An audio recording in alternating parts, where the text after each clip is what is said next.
dia itu kayak seolah-olah baik kayak gitu, seolah-olah kehilangan seperti itu. Ya mungkin seperti itu, merasa seperti itu bisa, tapi kok bisa-bisanya dia itu meninggalkan kewajiban yang seharusnya telah dia laksanakan.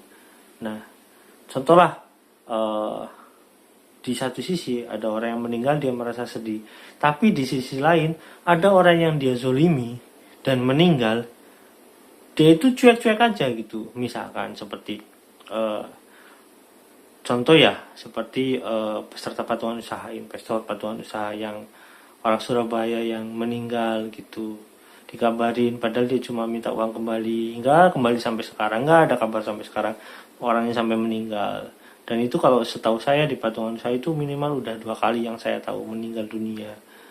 Dan akibat daripada itu, apa namanya, orang ini kan meninggalkan keluarga dan dia itu merasa kecewa gitu dengan pelakuan Yusuf Mansur.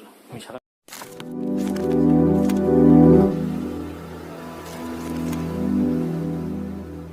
Assalamualaikum warahmatullahi wabarakatuh. Welcome back to my channel Technically.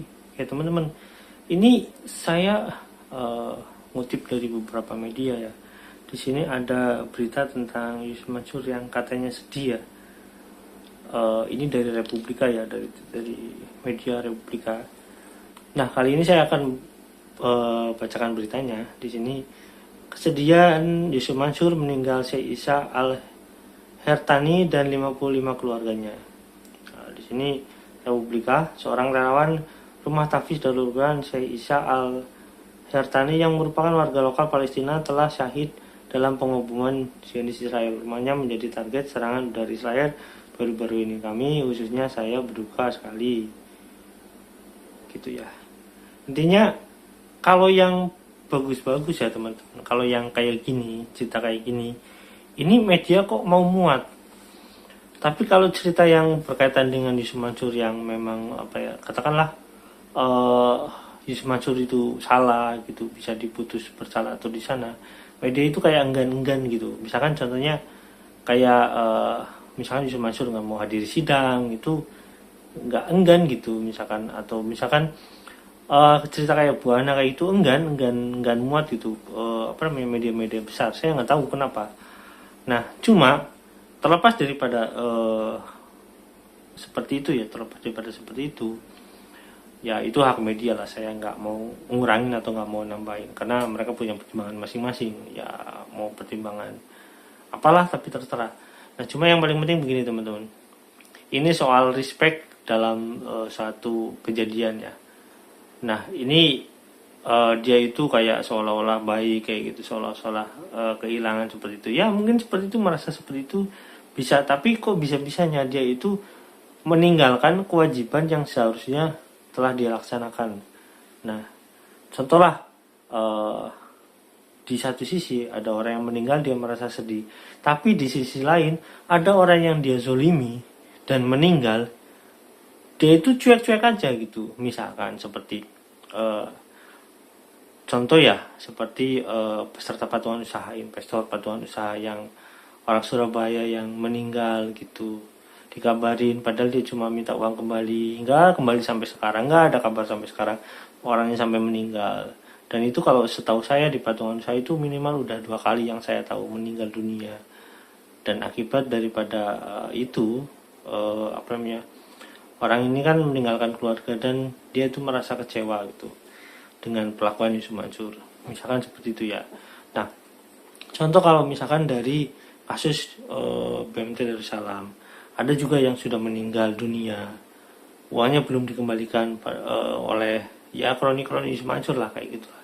Terus misalkan kayak salah satu anggota daripada yang sering datang ke pengadilan gitu ya, dia itu kan sampai sakit-sakitan gitu, bahkan untuk jalan aja sulit gitu. Bahkan yang pada saat penggerudukan ke rumah Yusuf Mansur, orang ini pun jalan aja sulit gitu. Itu Yusuf Mansur itu nggak peduli. Dan ketika ada kejadian misalkan temannya dia merasa sok peduli gitu. Misalkan contohnya, misalkan ketika ada artis teman dia gitu, seolah-olah dia peduli sekali gitu. Atau mungkin memang dia peduli dengan lingkungan dia aja, tapi tidak peduli dengan para orang-orang yang dia zolimi gitu, nggak peduli, yang penting menguntungkan buat dia, mungkin seperti itu pikirannya. Sehingga kalau teman-teman melihat dari kasus-kasus yang muncul itu, jadi jangan pernah berharap Yusuf Mansur itu akan peduli dengan apa ya, kalau misalkan Anda bekerja sama dengan Yusuf Mansur, jangan pernah berharap Yusuf Mansur itu peduli dengan Anda, ya. Jadi ingat ya, sekali-kali kalau ketemu Yusuf Mansur, misalkan ngobrol, misalkan diajak investasi apa, itu jangan pernah percaya gitu ya. Ya itu fakta yang sudah terjadi, teman-teman. Nah, saya juga punya satu pengalaman teman-teman. Ini pengalaman ini mungkin akan bikin sedikit shock buat teman-teman. Jadi ada kabar dari teman saya ya. Ini kabar yang saya langsung dikabari sama orang yang memang pernah bekerja di sana, dari apa ya, jadi kerja di Yusuf Mansur ya, karena ini perusahaan bagian dari perusahaan Yusuf Mansur. Dan di sana dia mengatakan, gokil sih emang, nggak kira-kira ditelepon nggak diangkat. Nah ini yang balas orang ini ya, yang menerima. Pantesan dikasusin orang-orang, di chat nggak dibalas, mana duitnya tinggal 500.000 kan ya, belum bayar kontrakan, anjir jadi curhat, pokoknya laporin polisi aja. Siapa yang ngelaporin dah? Banyak orang. Gue mau laporkan ke BPJS aja, suratnya aja nggak dikasih, anjir katanya. Nah ini contoh salah satu. Ini mantan karyawannya ya, mantan karyawan dari perusahaan Yusuf Mansur gitu, karena ada di sana ya berkaitan dengan Darul Quran. Ini sedikit ya teman-teman. Ini masih banyak informasi yang bisa saya ungkapkan. Jadi uang kecil aja, uang 1 juta aja, Yusuf Mansur ini nggak peduli gitu ibaratnya. Apalagi orang-orang yang misalkan yang ikut di koperasi, investasi di sana dengan nilai jumlah, bahkan korban ada yang mungkin lebih banyak nilainya gitu ya, sampai puluhan juta. Apalagi karyawan yang sampai ratusan juta itu yang harus dibayarkan, ya nggak peduli gitu ya teman-teman. Intinya ya kepedulian Yusuf Mansur itu pilih-pilih. Kalau sekiranya menguntungkan peduli, kalau enggak ya dia nggak peduli. Itu faktanya. Jadi jangan pernah percaya dengan ucapan Yusuf Mansur lagi kalau misalkan udah seperti ini teman-teman. Dan nanti saya akan ungkapkan lagi, masih banyak cerita di sini ya. Sampai di sini, jangan lupa like, subscribe, dan komen. Jangan lupa juga share. Wassalamualaikum warahmatullahi wabarakatuh. Bye.